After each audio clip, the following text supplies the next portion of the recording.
As we're going through this video series on dispensationalism, we have come to our third dispensation, human government. This is when Noah got off the ark. So God commanded Noah and his sons as they left the ark to manage or govern their offspring with some limited commands. Now, there's uh, there's only a couple as they immediately get off the ark. We see that man was restricted from taking another's life. The reason, because man was made in the image of God. And then other people did not have the right to destroy the image of God. Only God has that right. God has the right to give life. God has the right to take life away. That is his prerogative alone as a sovereign ruler. Now, certainly, he doesn't need to explain himself. However, he does give us great understanding in his word as to what many of the limitations are that he will and won't allow.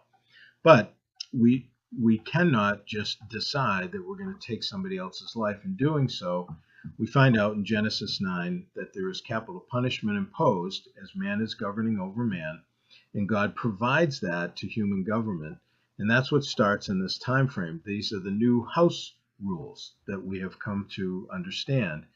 And as a man would take another man's life, then he would be forfeiting his own effectively. The other one was that man was now unrestricted in the food he could eat. He was eating herbs from the garden. He was no longer under that restriction, but all animals were available to him for dinner. That's what we find out in Genesis 9:3. So these are a couple of laws.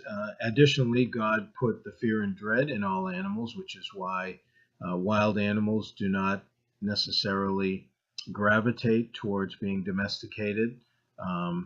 And sometimes the wild animals, when they get too close, they're going to take a bite as opposed to you taking a bite out of them for dinner. So that's something that God put in them for their protection.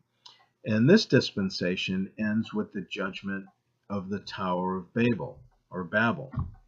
So this is Genesis 10 and 11. Genesis 11 is the judgment, which really answers to why we have people with different languages and why we have people with different looks throughout the world. So we'll continue with the fourth dispensation in the next video. May God richly bless you as you continue to study his word.